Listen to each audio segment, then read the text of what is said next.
Hello friends, आज हम discuss कर रहे हैं प्रोबेबिलिटी करंट डेंसिटी। इसको हम पार्टिकल फ्लक्स भी कहते हैं।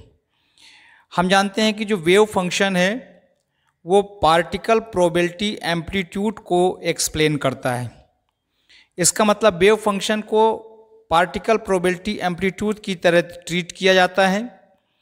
जो पार्टिकल का मोशन है वो वेव फंक्शन के मोशन के इक्विवेलेंट कंसीडर किया जाता है, क्योंकि डी ब्रॉगली ने बताया कि जब पार्टिकल मूव करता है तो उससे एक वेव एसोसिएट होती है। उस वेव को वेव फंक्शन के थ्रू एक्सप्लेन करते हैं।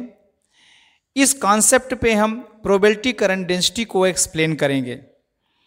हमने मान लिया पी आर किसी पर्टिकुलर पॉइंट में पार्टिकल के फाइंडिंग की प्रोबेबिलिटी है। तो जब पर्टिकुलर पॉइंट पे पार्टिकल की फाइंडिंग की प्रोबेबिलिटी पी आर है, तो यदि उसको हम एक ओवरऑल वॉल्यूम की बात करें जो कि एक सरफेस ए से बाउंडेड है, तो कंप्लीट एरिया की यदि हम बात करते हैं तो वहां पर पार्टिकल की फाइंडिंग की प्रोबेबिलिटी यदि हम कैलकुलेट करेंगे तो पी आर को हम इंटीग्रेट करेंगे तो टोटल वॉल्यूम के लिए हो जाएगा बी आर टी वायु। और चूंकि प्रोबेबिलिटी को हम साई स्टार के थ्रू रिप्रेजेंट करते हैं, इसका वीडियो बनाया जा चुका है वेव फंक्शन का, आप देख सकते हैं। तो प्रोबेबिलिटी साई स्टार के थ्रू रिप्रेजेंट होता है, जहां पर डी टाउ यहाँ पर जो है D x D by D Z है, जिसे हम वॉल्यूम एलिमेंट कहते हैं। अब यदि हमें प्रोबेबिलिटी के फ्लो को डिस्कशन करना है तो किसी सरफेस में टाइम के रिस्पेक्ट में प्रोबेबिलिटी में क्या चेंज आ रहा है, इसको हमें डिस्कशन करना होगा।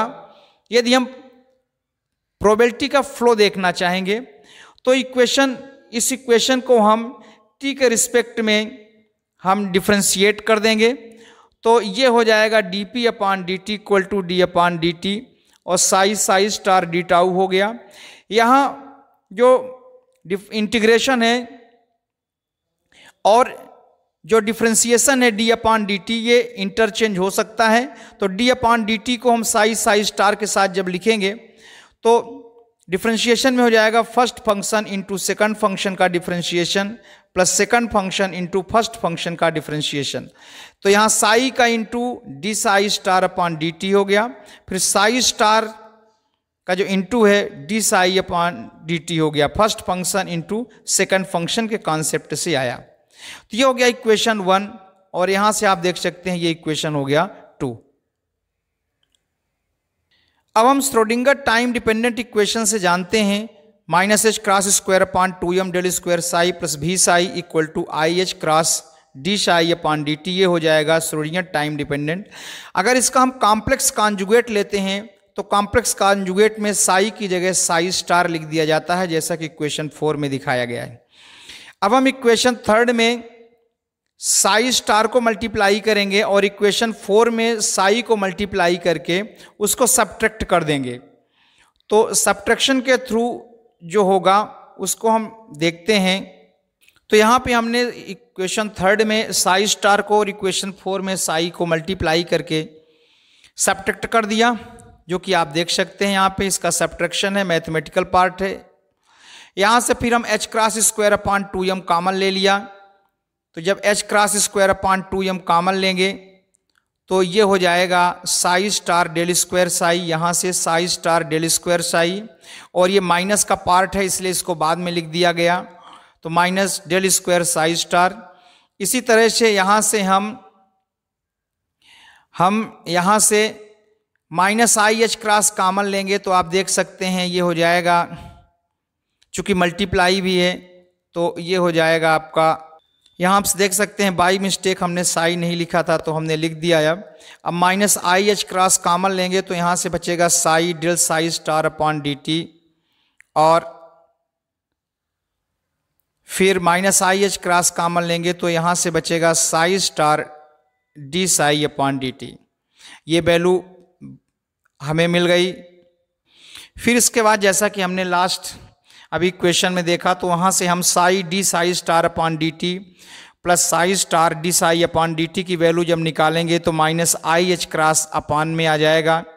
क्योंकि आप देख सकते हैं यहाँ से कि जो आई एच क्रॉस है ये एच क्रॉस के स्क्वायर से कैंसिल हो जाएगा और ये माइनस आई यहाँ पे इसके डिनोमिनेटर में आ जाएगा। तो ये हो जाएगा, यहाँ से देख लीजिए, ये हो जाएगा minus h cross 2im psi star del square psi minus psi del square psi star d tau. अब इस वैल्यू को हम जो इक्वेशन सेकंड है dp अपान dt वहाँ वैल्यू पुट कर देंगे, चूँकि dp अपान dt में यहाँ से देखिए dp अपान dt में ये जो साई स्टार ये वैल्यू दिया हुआ है psi d psi star upon dt plus psi star d psi upon dt, ये जो वैल्यू है इसकी वैल्यू हम पुट करेंगे। तो इसकी वैल्यू जब हम पुट कर देते हैं तो dp अपान dt तो ये माइनस एच क्रॉस 2im और ये पूरी वैल्यू हो जाएगी। अब ग्रीन्स थ्योरम के अकॉर्डिंग हम जानते हैं कि ये दो बार डिफरेंशियल यहाँ पे डिफरेंशियल ऑपरेटर है, तो ये हो जाएगा psi star del psi minus psi del square psi. तो ये ग्रीन्स थ्योरम से हो रहा है। ग्रीन्स थ्योरम से इसको हम इस तरह से लिख सकते हैं। अब इस केस में जो ये वैल्यू दिया हुआ है इसको ये पूरा और ये पूरी वैल्यू को इसको हम एक न्यू ऑपरेटर एक न्यू सिंबल एस से रिप्रेजेंट करेंगे। तो S R T equal to हो जाएगा h cross 2im equal to psi star del psi minus psi del psi star, इसको हम एस से रिप्रेजेंट कर रहे हैं। ये वैल्यू पुट कर देंगे तो चूंकि माइनस तो यहाँ है ही, ये जो माइनस है ये माइनस को छोड़ करके हम ये बाकी वैल्यू एस के इक्विवेलेंट ले रहे हैं, ये और ये वैल्यू एस के इक्विवेलेंट ले रहे हैं, इसलिए माइनस बचेगा। तो ये हो जाएगा माइनस एस डी ए। इसको हम डाइवर्जेंस एस के फॉर्म में भी लिख सकते हैं।